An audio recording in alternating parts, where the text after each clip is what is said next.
같이 한번 다시 읽겠습니다. 예수께서 제자들 앞에서 이 책에 기록되지 아니한 다른 표적도 많이 행하셨으나 오직 이것을 기록함은 너희로 예수께서 너희 그리스도이심을 믿게 하려 함이요 또 너희로 믿고 그 이름을 힘입어 생명을 얻게 하려 함이니라. 아멘. 하나님은 우리에게 생명 주시기 원하십니다. 이게 하나님의 뜻이에요. 요한복음 앞부분에 10장 10절에서도 도둑이 오는 것은 도둑질하고 죽이고 멸망시키려는 것뿐이지만 내가 온 것은 양으로 생명을 얻게 하고 더 풍성히 얻게 하려는 것이라고 분명히 말씀해 주셨는데, 오늘 요한복음을 마무리하는 이 부분에서 다시 한번 이 책을 우리에게 주시는 것은 다름이 아니라 예수님께서 그리스도시고 하나님의 아들이심을 믿음으로써 우리로 생명을 얻기 원하시는 것이다 라는 것을 다시 한번 분명히 말씀해 주십니다. 하나님 우리에게 생명 주기 원하십니다. 다시 말해서 우리에게 복 주시기 원하신다는 말. 그걸 어떤 단어로 표현하든지 하나님 안에 있는 모든 것, 은혜 베푸시기를 원하고 평강 주시기를 원하고 복 주시기를 원하고 생명 주시기를 원하신다는 것을 이렇게 우리에게 분명히 말씀해 주고 있습니다. 요한복음 마지막 2장 20장, 21장 끝에 있는 두 개의 장인데, 요한복음 이 마지막 두 장은 예수님께서 부활하신 후에 제자들에게 나타나신 일들을 기록하고 있습니다. 예수님께서 십자가에서 다 이루었다 이렇게 말씀하시고 죽으셨습니다. 그리고 장사 지낸 바 되었다가 사흘 만에 부활하셨어요. 성경에서는 그걸 안식 후 첫날 이렇게 표현하는데, 그날 저녁, 예수님이 부활하신 안식 후 첫날 저녁에 제자들이 모여 있었습니다.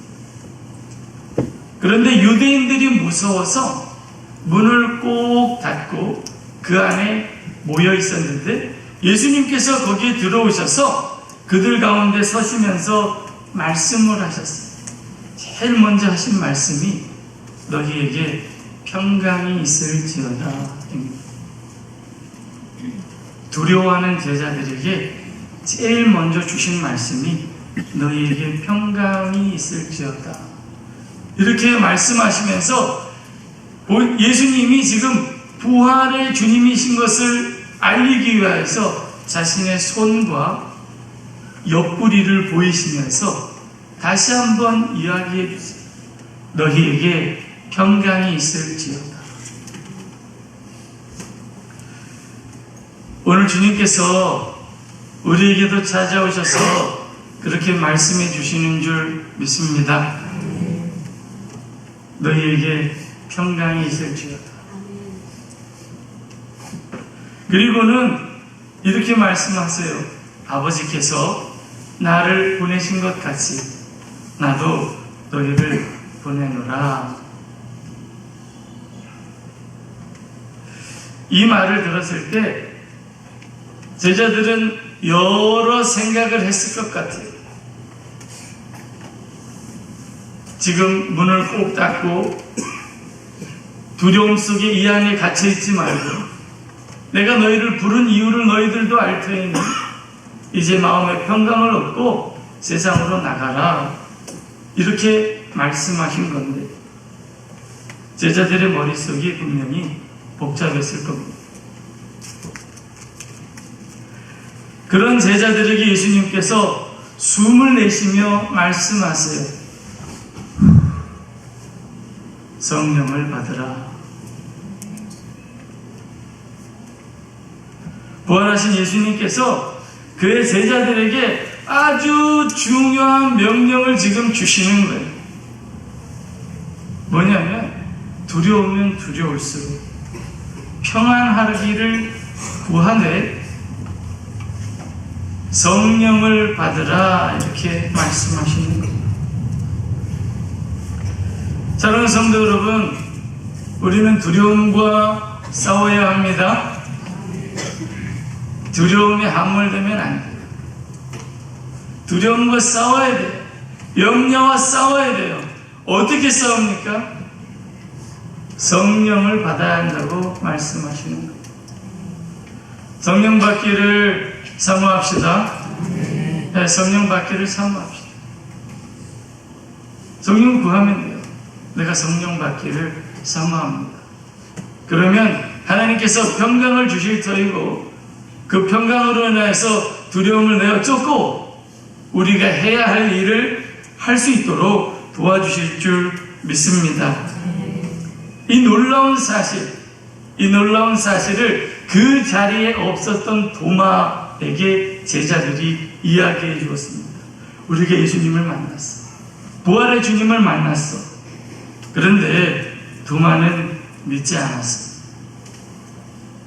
그리고 이렇게 이야기했지요. 내가 그의 손에 못자국 난 곳을 보고 내 손가락을 직접 거기에 집어넣고 내 손을 그 옆구리에 넣어보지 않고는 믿지 못하겠어.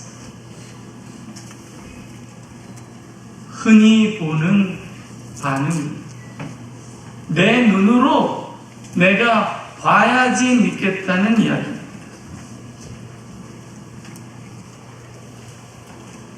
여드레쯤 지나서 예수님께서 다시 제자들에게 찾아오셨는데, 공교롭게도 제자들은 여전히 유대인들이 무서워서 문을 닫고 모여 있었어요. 거기에 예수님께서 다시 들어오셔서 그들 가운데 서시고 제일 먼저 하신 말씀이 너희에게 평강이 있을지어다. 3번이나 말씀하신 거예요. 너희에게 평강이 있을지어다. 부활의 주님이 오셨어. 그리고는 도마에게 말씀해 주셨습니다. 너 이리 와봐. 너 이리 와봐. 너가 내 손가락을, 내 손을 보고 내 손을 내밀어 내 옆구리에 네 손을 집어넣어봐. 이렇게 말씀하시고는 우리 식으로 하면 이렇게 얘기하셨을 것 같아요. 이 녀석아, 믿음 없는 자가 되지 말고 믿는 자가 되라. 도마에게 그렇게 말씀해 주셨어요. 믿음 없는 자가 되지 말고 믿는 자가 되라. 도마가 과연 손가락을 예수님의 못자국 난 손에 집어넣고 이 손을 옆구리에 넣어 봤을까요? 전 못했을 것 같아요. 성경에도 기록되지 않았습니다. 깜짝 놀랐을 것 같아요. 여러분도 그러신 적 있죠? 누구 못 듣는지 알고 얘기했는데 나중에 너 이랬다면서? 라고 해서 얼마나 당황스러워요. 도마가 엄청 당황스러웠을 거예요. 제자들끼리 한 얘기인데 예수님께서 오셔서 그 이야기를 해주시는 거예요. 너 일로 와봐. 너 집어넣어봐. 아마 도마는 감히 자기 손가락을 예수님께 대지도 못하고 이야기했을 것 같아요. 뭐라고 얘기했습니까? 나의 주님, 나의 하나님. 그때 예수님께서 도마에게 이렇게 말씀하셨어요. 너는 나를 본고로 믿느냐? 보지 못하고 믿는 자들은 복되도다. 이게 누구 다른 사람들을 이야기할 수도 있지만 지금 도마를 향해서 이야기하실 뿐만 아니라 거기 모여있는 제자들에게 주신 말씀이죠. 이 다음에 이어질 이야기들, 또 이 요한복음 다음에 우리가 읽을 사도행전을 염두에 두고 이 말씀을 들으면 꼭 이렇게 들리기도 하는 것 같아요. 지금 너희가 나를 볼 때 나를 본고로 믿겠지만 보지 못할 때가 이럴 텐데 그때도 믿어라. 그게 복되다. 여러분, 볼 때나 보지 못할 때나 우리가 해야 될 일은 믿는 겁니다. 주님을 믿는 거예요. 그게 복되다 말씀하시는 거예요. 그런데 이렇게 재미있는 이야기가 계속 돼야 되는데 이 다음에 나오는 이야기도 굉장히 재미있는 이야기예요. 예수님께서 갈릴리로 가셔서 제자들과 만나는 이야기. 그런데 이 이야기를 이어가기 전에 잠깐 오늘 아침에 우리가 읽은 굉장히 신학적인 두 구절을 우리가 마주하게 됩니다. 마치 이야기의 흐름으로 보면 이야기의 흐름을 이렇게 막는 것 같은 구절입니다. 다음 이야기로 빨리 지나가면 좋을 텐데 여기에 이 책을 기록한 목적을 집어넣습니다. 왜 그랬을까요? 이 질문을 답하기 전에 먼저 마치 이 구절 30절과 31절이 없는 것처럼 이야기를 한번 계속 읽어보고 우리가 후에 다시 돌아와서 이 구절이 무엇을 위해서 여기 이렇게 우리에게 쓰여졌는지 다시 한번 참고해 보기를 원합니다. 조금 뒤로 돌아가서 예수님께 도마에게 나타나셔서 믿음이 없는 자가 되지 말고 믿는 자가 되라. 그리고 나를 볼 때만 믿는 게 아니라 보지 못할 때도 믿어야 복이 있다 이렇게 말씀하셨는데 이제 장면이 바뀌어요. 아까는 예루살렘인데 이제 갈릴리로 장면이 바뀌고 제자들이 거기에 또 모여 있습니다. 갈릴리 바닷가에 한 7명쯤 이렇게 모여 있었어요. 그들이 무엇을 했는지 알 수 없어요. 그들에게 지금 평강이 있을까요? 여러분 생각해 보세요. 부활의 주님을 2번이나 만났습니다. 그리고 그 주님의 입을 통하여서 너에게 평강이 있을지어다라는 말을 3번이나 들었어요. 그러면 이들이 평강이 있을까요 지금? 그러지 않았을 것 같아요. 그랬다면 지금 갈릴리에 이렇게 모여있지 않을 것 같아요. 제자들이 그렇게 모여있는데 베드로가 갑자기 일어서서는 나는 물고기 잡으러 갈란다 이렇게 나갑니다. 그랬더니 다른 제자들도 우리도 가자 그러면서 다들 배에 올라서 고기를 잡으러 갔대요. 여러분 장면이 연상되세요? 아니 이렇게 정말 할 일이 없어서 모여있다가 한 사람이 나 뭐 할래? 그러면 다 따라가는 그런 모습인 것 같아요. 밤새 아무것도 잡지 못했어요. 잡지 못한 것이 당연하게도 보입니다. 제가 생각하기에는 이들은 지금 굉장히 이 심정이 복잡할 것 같아요. 잡을 의욕이 정말 있었을까 싶기도 합니다. 부활의 주님을 만나긴 했는데 또 주님이 우리가 어떻게 살기를 원하신다는 말씀을 듣긴 했는데 그렇게 할 자신은 없고 이 생각 저 생각 아마 밤새 그물을 이리도 던져보고 저리도 던져보며 시간을 죽이고 있었을 것 같아요. 차라리 그 시간에 주님의 명령을 생각하면서 성령을 받으라 라고 말씀하셨으니까 그 시간에 어디 가서 기도나 하고 있었으면 차라리 나을 것 같은데 그조차도 못하고 시간을 보내고 있었던 제자들 아침이 되었을 때 예수님께서 그들 앞에 나타나신 거예요. 보니까 배가 한 100m쯤 육지에서 떨어져 있었어요. 주님이 저 해변가에 서셔서는 제자들에게 외치십니다. 얘들아 고기를 좀 잡았니? 근데 아직 예수님인 건 몰라요.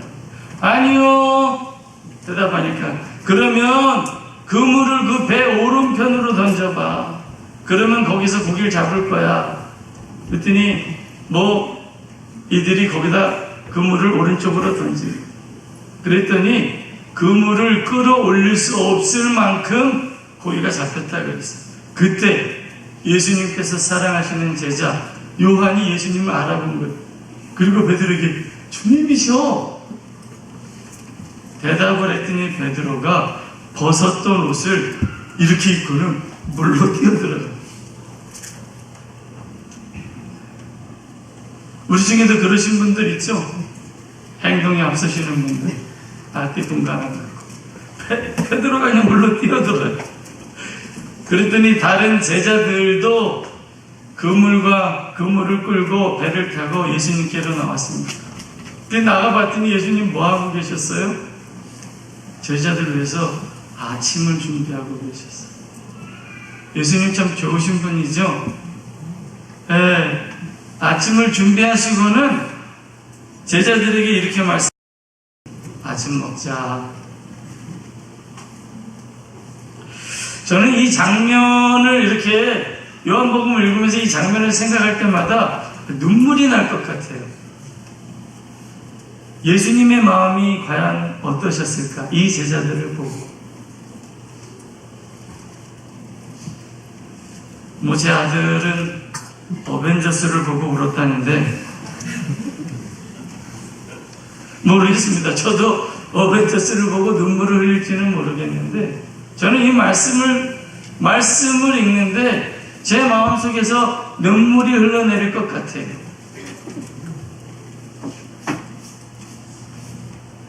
아침을 다 먹은 후에 예수님께서 제자 베드로에게 아주 유명한 질문을 하세요. 베드로에게만 물으셨겠어요? 거기 제자들이 모여있는데 뭐라고 물으십니까? 너는 이 사람들보다 나를 더 사랑하느냐? 너 날 사랑하니? 라고 3번 물으세요. 잘 아시는 것처럼 베드로가 내가 주님을 사랑하는 줄 주님께서 아십니다. 이렇게 고백해요.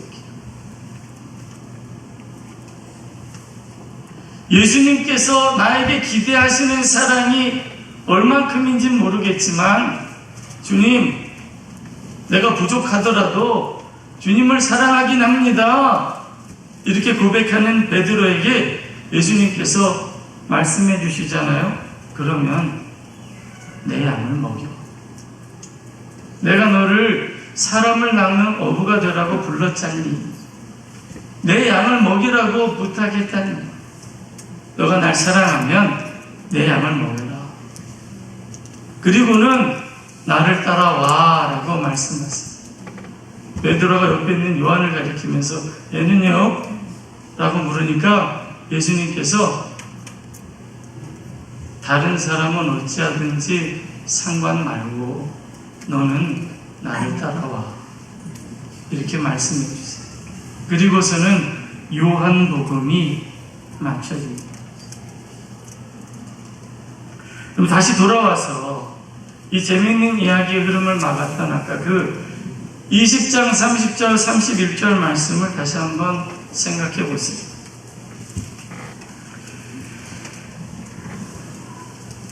제가 이 말씀을 보면서 사복음서를 이렇게 다 봤어요. 놀라운 사실은 사복음서에 나타난 공통적인 특징이 뭐냐면 예수님이 부활하신 후에 제자들을 만나셨는데 도마뿐 아니라 많은 제자들이 예수님을 믿지 못했다는 겁니다.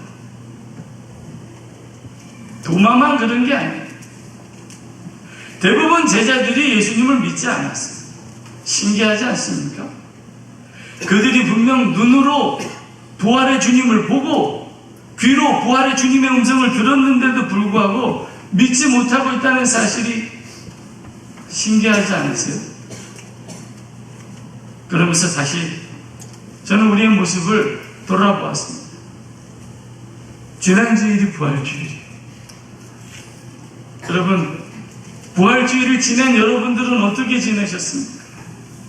정말 부활의 기쁨을 안고 소망을 가지고 세상으로 나가 부활의 증인이 되셨나요? 우리 다 그렇지 못하죠.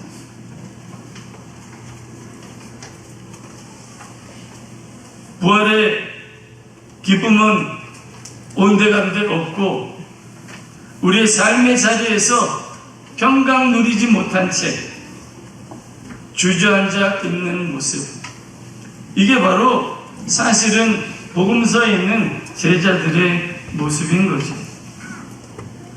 요한복음 20장에 주님의 나타나심에도 불구하고, 주님이 평강이 있을지어다라고 말씀하셨는데도 불구하고 두려워하며 평강 얻지 못한 채 있는 제자들을 보면서, 또 그 이야기를 믿지 못하는 도마를 읽으면서 결국 그럼에도 불구하고 갈릴리로 돌아가 거기에서 방황하고 있는 제자들의 모습을 보면서 참 우리는 우리 스스로 신기하게 여길 겁니다. 그런데 오늘 30절, 31절에 이렇게 말씀하셨습니다. 이 책을 기록한 이유는 너희로 예수님이 그리스도이시고 하나님의 아들이심을 믿어서 그 이름을 힘입어 생명을 얻게 하기 위함이다. 이렇게 말씀합니다.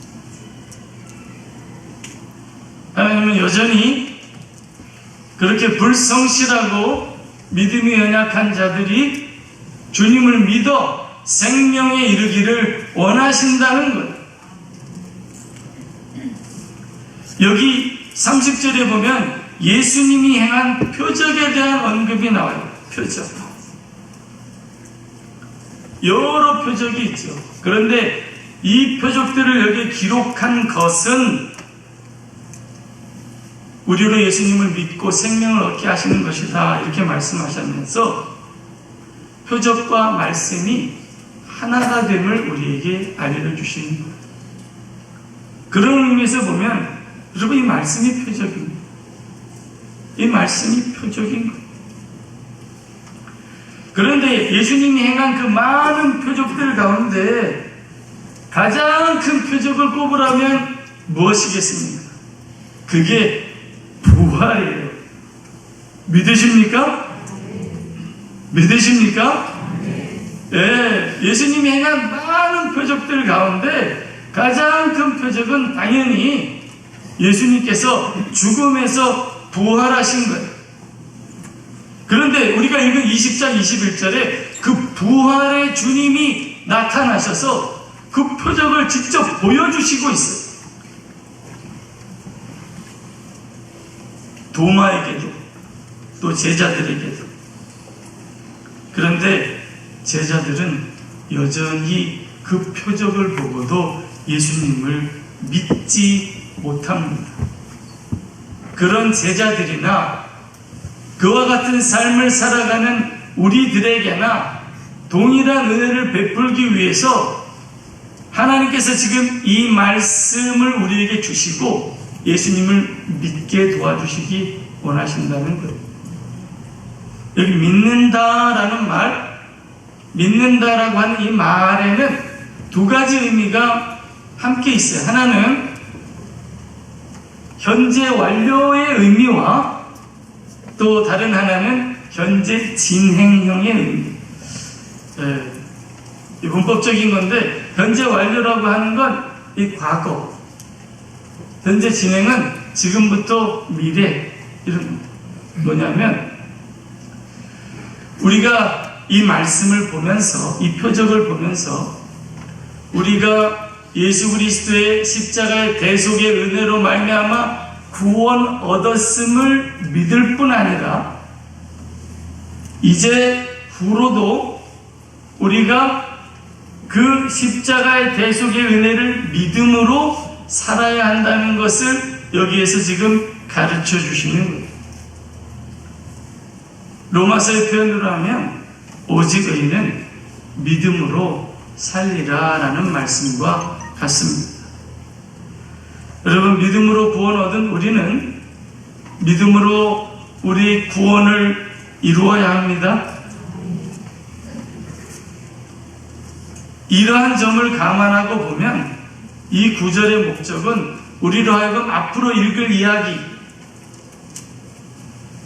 신실하신 부활의 주님이 그렇지 못한 제자들을 만나는 장면을 읽도록 우리를 준비시키는 한편, 또 다른 한편으로는 우리 자신들로 하여금 늘 기록된 말씀으로 새로워져야 함을 일러주시는 말씀입니다. 우리가 믿음이 연약해질 때마다 말씀을 대하기를 바랍니다. 그것으로 우리의 믿음을 새롭게 해야 합니다. 그리고 그 속에서 우리가 발견해야 될 진리는 우리 소망은 오직 예수 그리스도 한 분이시라는 사실을 발견하라는 겁니다. 복음서 전체가 예수님의 사랑과 신실하심에 대한 말씀이기는 하지만 특별히 요한복음 이 마지막 2장은 신실하신 주님이 정말 그렇게 불성실하고 믿음이 없는 제자들을 얼마나 사랑하셨는지 보여주는 말씀이라고 볼 수 있겠습니다. 그들을 위해서 죽으셨고 그들을 위해 다시 사셨고 그들을 위해 다시 나타나셔서 말씀해 주셨지만 여전히 믿지 못하는 제자들, 냉정하게 보면 이쯤 되면 더 이상 사랑받을 자격이 없다고 말해도, 또 예수님이 이제는 너희들을 포기하겠다고 이야기해도 무방할 것 같은 이런 제자들을 예수님이 여전히 찾아가셔서 사랑하시는 장면을 우리가 계속 목격하게 됩니다.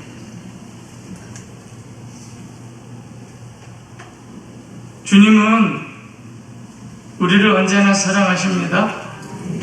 우리가 연약할 때도 사랑하십니다. 영원히 우리를 사랑하십니다.